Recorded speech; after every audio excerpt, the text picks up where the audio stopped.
Good day, everybody. Handle Barber Dave here with Barbershop Shaves at Home.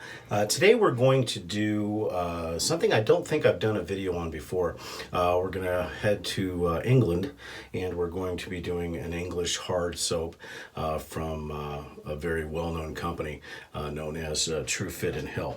So before we get started, just to let you know what we're going to be using, we're going to be using Trufitt&Hill 1805, not the shave cream. We're going to actually be using the hard triple milled soap. We'll follow that with the Trufitt&Hill aftershave, of course, the Lucky Tiger shave balm. Today we're going to be using the little Spitfire. This is an Erik Anton Berg 11/16 with the barber notch. Very thin, very thin blade, but along the same lines as CV Helgestrand as far as their quality. For our brush today, we will be using a Rudy Vey PJ with a Muley XL synthetic knot. And we've been soaking the puck. Now with Trufitt&Hill, Trufitt&Hill is actually a barbershop. That's what they started as. They are, in fact, in the Guinness World Record book as of 2014 as the oldest barbershop in the world. The first barbershop was started in 1805, and hence the reason why the 1805 soap. This soap specifically, and the aftershave that goes with it, has top notes of bergamot, cardamom, and some neroli.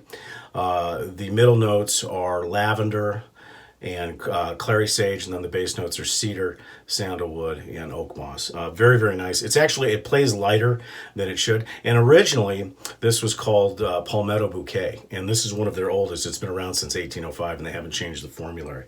So it's very nice soap. Now, as far as the razor is concerned, the Erik Anton Berg, this also has pre-ban ivory scales. You really can't see it, I don't think, on the video, but they're very striated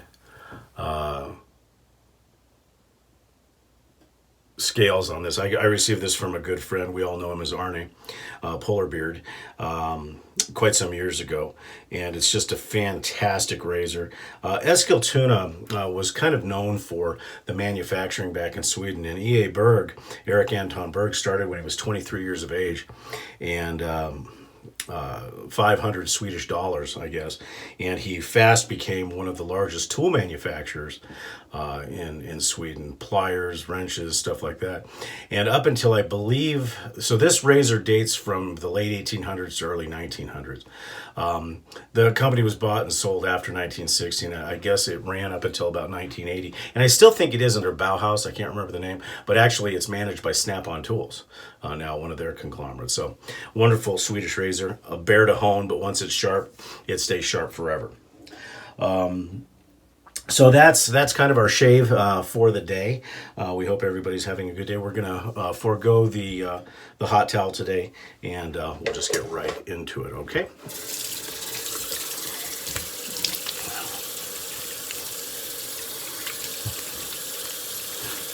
Kind of rehydrate the face after our shower today. Now, I start off with a drier brush. I still use the SV method when loading, so I'll take what's been on the puck, and it's hot water, and start loading. Now, with any of the British hard soaps, loading is the key, and loading long is another key. I would say probably at least 45 seconds, plus, anything more you may need. Now, one thing that people don't realize is that Trufitt&Hill does not manufacture their own stuff. They're a barbershop. However, they use, and I did some research on it, they use different manufacturers from around Britain. So, hence the reason why we've seen some quality change.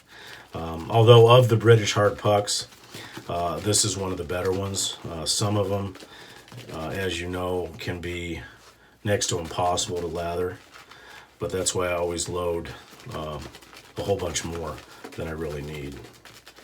And I load it on a much drier brush, so it actually comes out a little pasty, but we'll add tiny amounts of water as we're lathering, because this lather can break very, very easily.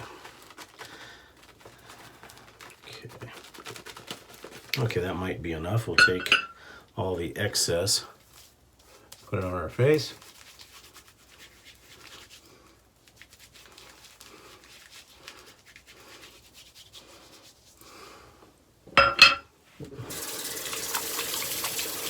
So we'll try that as well. Okay, we'll face lather now.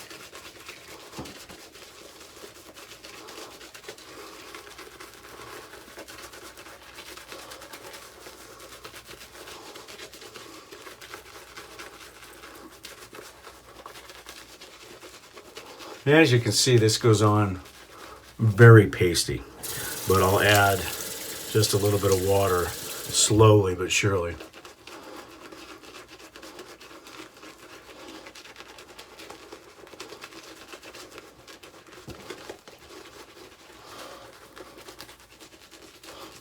Because as I said, this lather will break very easily if you don't hydrate it correctly. That's the one negative that I would say with most British hard puck soaps. But as I said, this is one of the better ones. By no means is it elite or, quite frankly, tier 1. I would say tier 2 if you get it right. But the key is getting it right each and every time, which is not easy, but this one's not too bad today.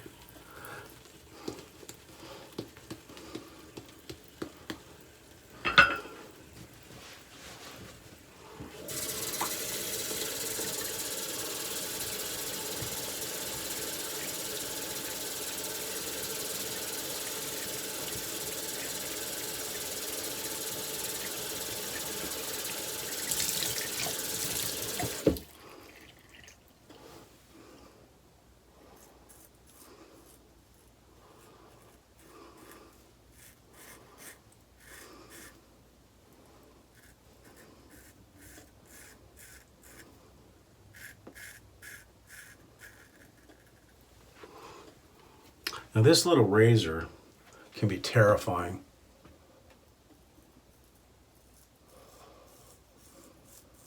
It's so small and maneuverable.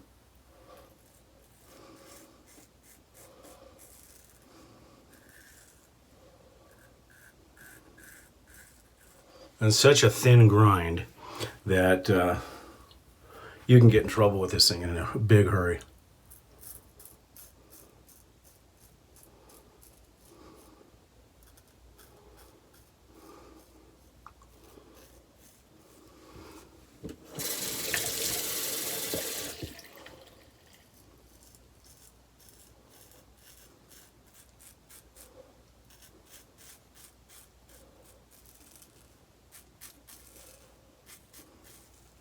And Chris Lindsay had mentioned something yesterday that is worth repeating that I had forgotten to say.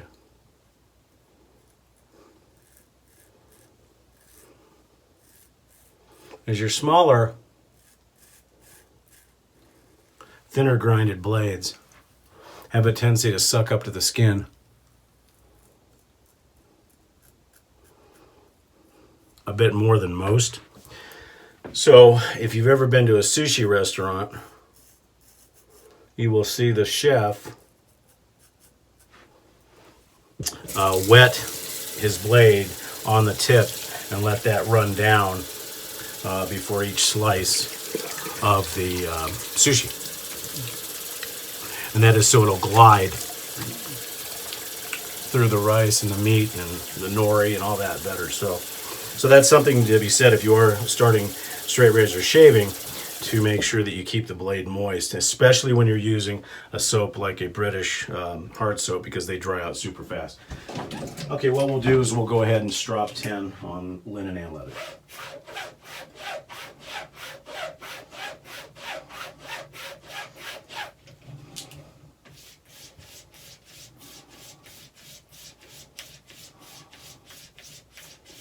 I find that the stropping between each pass, especially on these smaller blades,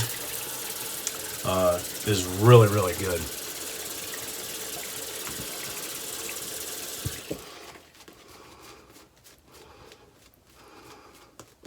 This is also one of the few soaps, well, I guess I could say with most of the British soaps, that during passes, depending on how hydrated I have it, I may have to reapply side to side. Not that it's terrible and it's got good glide, but it's just a typical British hard milled soap.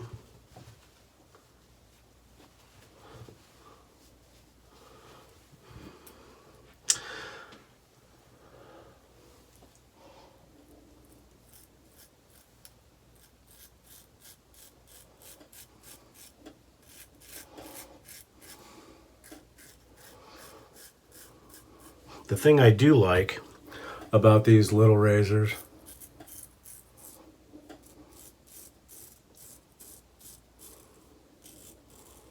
is, I don't know how well you can hear it, but the tactile audible feedback is amazing.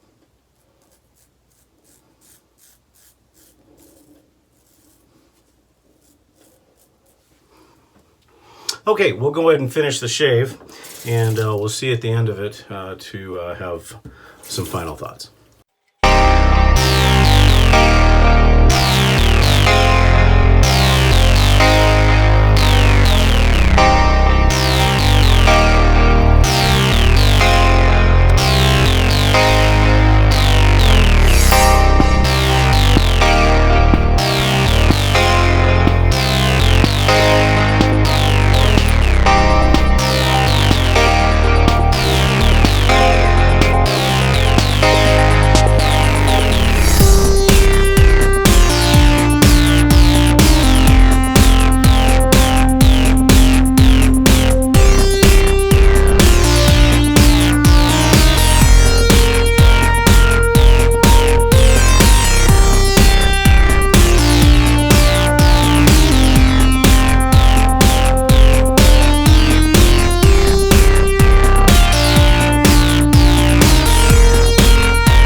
Okay, we're back.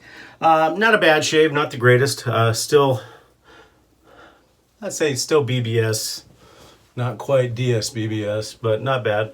I blame that on the soap. It was just not right today, but smells good.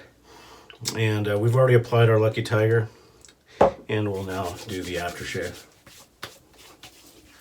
This is one of the few aftershaves that I'll wear standalone because it's pretty strong. It lasts real well, and the bottles are just absolutely beautiful. They're if I call it a fuzzy glass, and the atomizer, if you can see it, is very, very small, so it puts out the right amount. And this is in the cologne as well, so I usually put a little bit of that on. And then, of course, we'll follow that with the talc. A couple other things that I had been asked recently. In fact, today I was asked about the barber notch in a straight razor. What the true reason for that straight razor is. And, of course, this is the talc. And, frankly, there's been debates all over the place. And what I'm talking about is this right here, if you can see it, this little notch right here. Now, there's three prevalent thoughts. One is that the barber could use this with his thumb when doing certain parts of the face to get around it, okay? The other one, and probably the one that's right, although we don't know, and I did some research through all the old barbering stuff that I could find, is that when you're shaving near the nostril, to get these hairs right in here, the barber notch allowed the barber to put that in to the nostril without cutting the nostril, and adds as a guide when doing a cross stroke. And then the final one that Chris brought up, that I researched as well, is that this is where you hold it when you're honing. Now, I've done that, so that could be it. So any of those three could be right. Probably the most prevalent, though, is around the nostril area, hence the reason the barber's notch, because the barbers were doing most of the shaves. Okay, that's it for today, folks. We certainly appreciate you watching. Hope you have a wonderful, wonderful Monday, and we'll see you next time on Handle Barber Dave's Barbershop at Home. And don't forget, The Shaving Cadre, www.theshavingcadre.com. Take care.